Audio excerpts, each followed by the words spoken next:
Hi, good morning, good afternoon, good evening, depending on when you are watching this. We believe your day is up to a good start and it's beautiful also. Yes, today, as usual, we are looking at communication skill and we had looked at listening skill. We want to look at that particular skill again that will tell the first, when you say first impression lasts forever, is one of the things that gives people first impression about it. The first thing, the thing that will give the first impression of you to people, and that is speaking. You can pretend you are reading, you can pretend that you are listening, you can even be written for somebody can write for you, and a ghost writer. But most of the time, nobody can speak for you. Well, thanks to artificial intelligence today, anyway. But to a very large extent, you cannot carry artificial intelligence to my front now and tell me that it is, of course, that is still not yet possible, or it's still not yet a reality. Of course, it's possible, it's not a reality. So speaking is that thing you cannot pretend that you are doing. And it is one thing that determines your brand. So if you want to be an outstanding communicator, you need to be mindful of what you say and how you say it, the words you use. Now, let me tell you an interesting thing about, something happened to, and it's typical with all teachers. When I just married, my wife will always caution me to lower my voice in the bedroom because I maintain the same tone in the classroom and at home. Of course, someone who has been teaching all his life, then married, and then I still maintain the same instructional way of talking, the same modulation, the same noise everywhere. You can imagine how noisy school can be. How you want to talk on top of your voice to be sure that you are the one that is in charge of the communication. And this habit, I carried it into my marriage, and my wife will always pinch me. So when I go to school, I just raised the discussion with a colleague, a senior colleague, somebody who has spent years in marriage. And he said, my husband always complained about this. And I'm like, oh, so I am not the only one. I wasn't the only one. And then we were like, I think it's because of this job. It's because we teach, we talk all the time. We talk at a particular modulation so that we could, so we maintain the same habit. And you want to check that. So we're going to be talking about how to handle your informal communication today. So let's quickly jump into it now. When it comes to speaking, I'm going to divide it into two. Let's talk about formal speaking and informal speaking.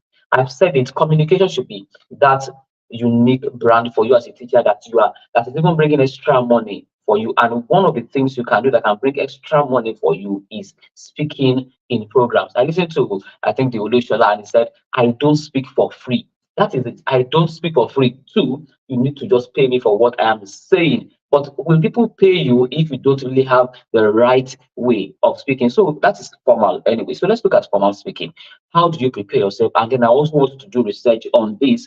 These few minutes we have together will not be enough.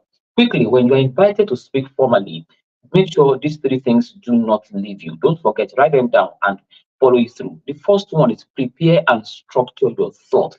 If you don't want to jump in front of the audience and start racking your brain, it will show. They will know. So don't pretend you don't know all. Teachers, please, you don't know all. Prepare and structure your thought. Okay, how should I start? Which story should I start with? And every morning I spend about 2 hours before coming here to come and present this. And I know how many times I even rehearse. Okay, prepare your thought. Okay, and structure it in such a way that okay, I start with this, I bring this one. You can jot it down and go with something you want to present, either your presentation, public speaking, anything formal. Prepare.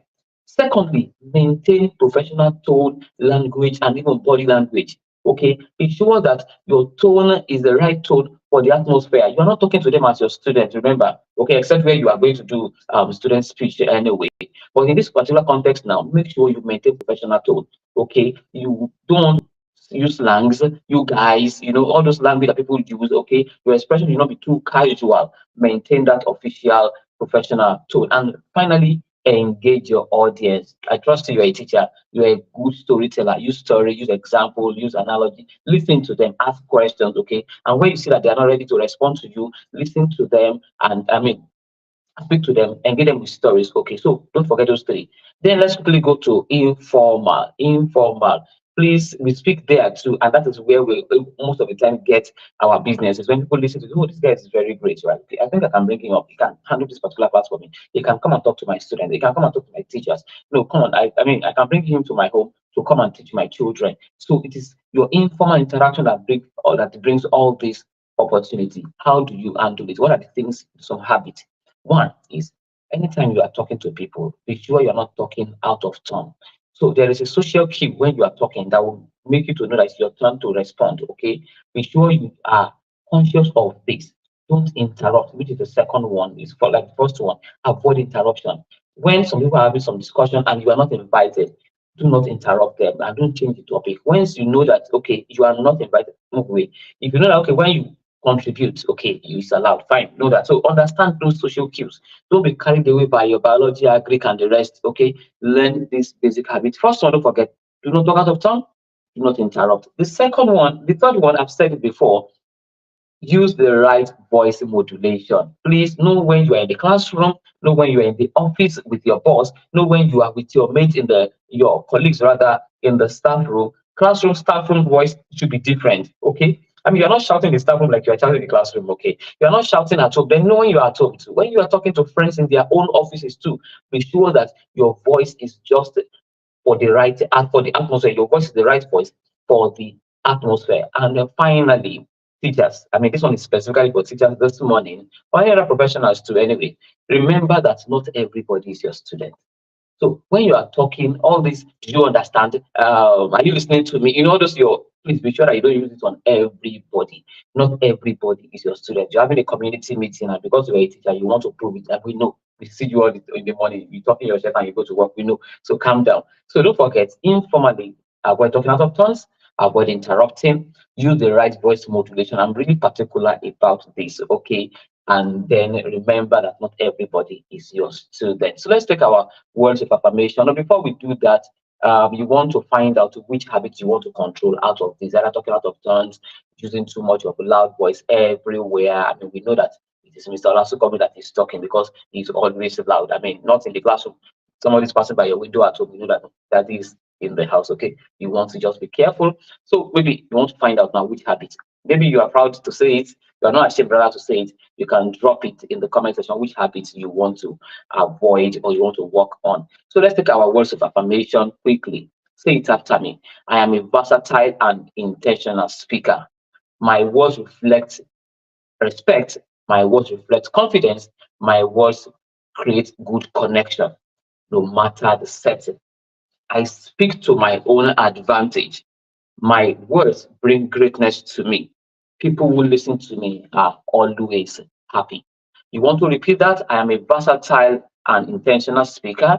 My words reflect respect, confidence, and connection, no matter the setting. I speak to my advantage. My words bring greatness to me.